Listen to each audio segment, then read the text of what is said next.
Hello. नमस्कार sir. Technical Mahesh YouTube channel में आपका स्वागत है।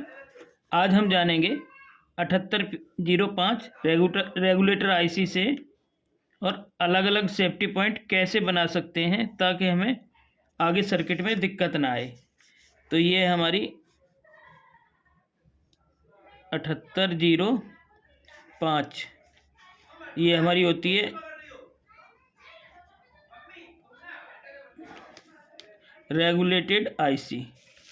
ठीक है, इसका सर मैं पिन आउट बता देता हूँ आपको क्या क्या होते हैं।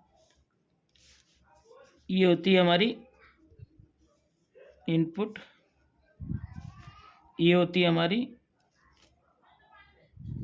नेगेटिव और ये होती है आउटपुट। सिंपल भाषा में कहें तो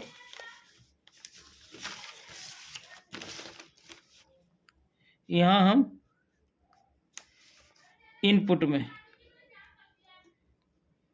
हम दे सकते हैं 10 वोल्ट से लेकर और 32 वोल्ट तक।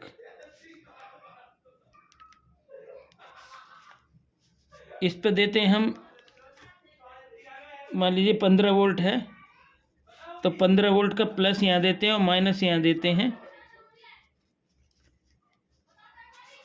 ये इनपुट हो गया प्लस और माइनस, ये हमारा इनपुट हो गया। हम यहाँ 15 वोल्ट देते हैं और इससे आउट होता है हमारा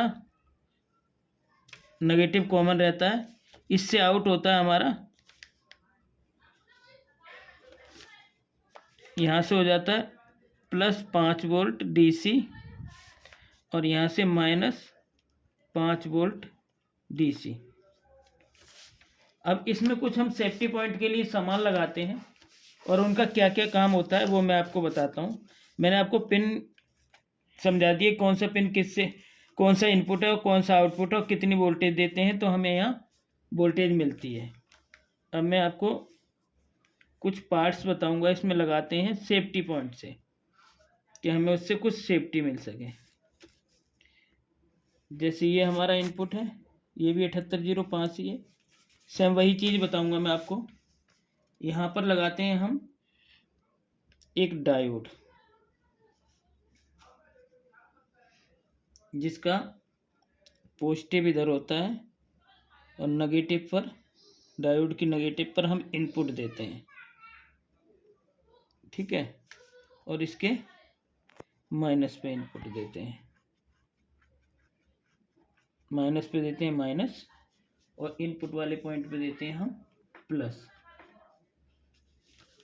तो ये हमारा एम्पियर स्टेबल करता है।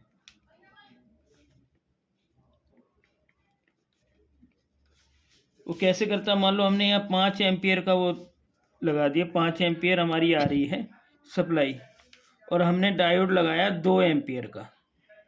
ये डायोड है हमारा 2 एम्पियर का।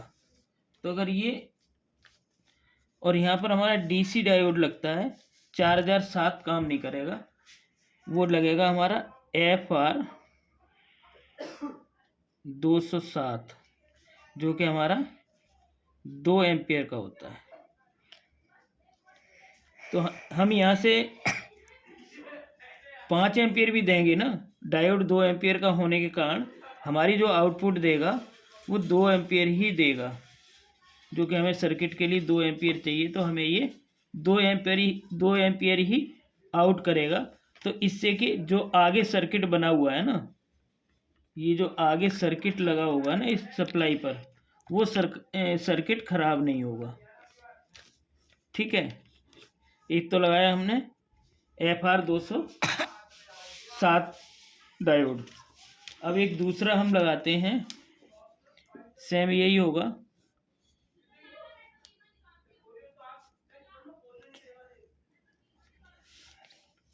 इस 2 नंबर पे लेते हैं। यहाँ पर लगाते हैं हम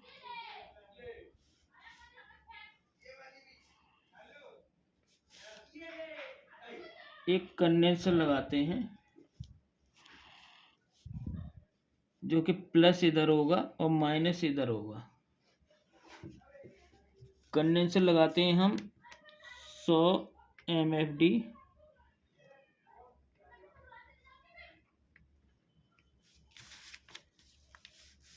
और 25 वोल्ट। यहाँ पर हम इनपुट देते हैं, कोई 10 वोल्ट से लेके 32 वोल्ट तक, और यहाँ पर हम माइनस देते हैं। तो यहाँ से जो वोल्टेज आउट होगी, स्टेबल वोल्टेज आउट होगी। वो स्टेबल कैसे होगी कि ये चार्ज हो जाएगा कंडेंसर, तो चार्ज होने के कारण तो जो यहाँ पर कम ज़्यादा वोल्टेज है, अगर मान लीजिए एक बार ड्रॉप हो जाएगी वोल्टेज, तब भी ये स्टेबल कर देगा, क्योंकि ये कंडेंसर चार्ज होगा। तो यहाँ से हमें स्टेबल वोल्टेज मिलेगी। रेगुलेटर आईसी हमारा एक ही है, लेकिन कुछ पार्ट्स लगाने से हमें कुछ वोल्टेज पर भी फर्क पड़ता है। वोल्टेज तो 5 ही आउट होगी, लेकिन स्टेबल वोल्टेज आउट होगी, जिससे आगे सर्किट में दिक्कत नहीं आएगी। 3 नंबर पर हम लेते हैं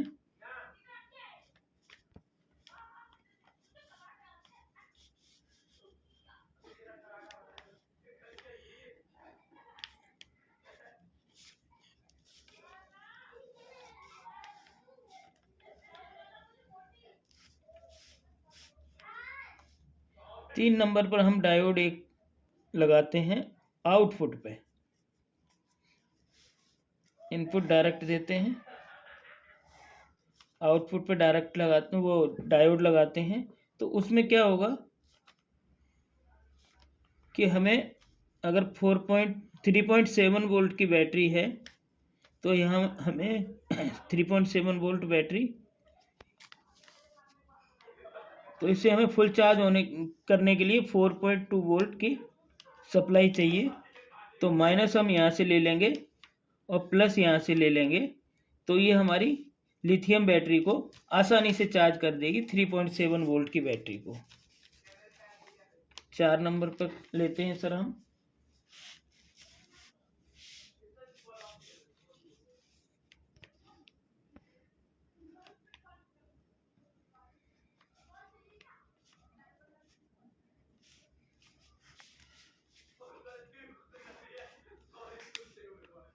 चार नंबर पर हम आउटपुट में एक कंडेंसर लगाते हैं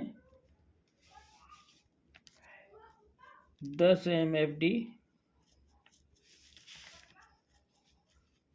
और 50 वोल्ट, 63 वोल्ट भी हो सकता है,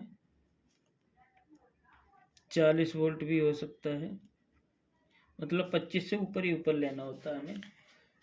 तो ये क्या करती है, इसमें भी सेम वो है कि ये कैपेसिटर चार्ज होने के कारण ये हमारा इनपुट है, इनपुट वही सेम वोल्टेज, और आउटपुट में कंडेंसर लगा होने के कारण ये हमारी आउटपुट वोल्टेज जो है वो हमारी स्टेबल देगा। और कई बार वोल्टेज ड्रॉप हो जाती है, तो वो ड्रॉप वाली समस्या खत्म हो जाएगी, क्योंकि ये कंडेंसर चार्ज होगा, ये वाला कंडेंसर चार्ज होगा, इधर माइनस है इसका, ये प्लस है, ये कंडेंसर चार्ज होगा तो यहाँ वोल्टेज को स्टेबल रखेगा, जिससे कि वोल्टेज कम ज़्यादा ना हो।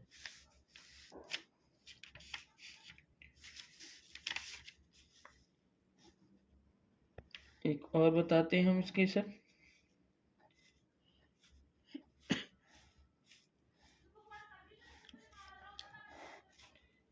ये हो गई हमारी इनपुट,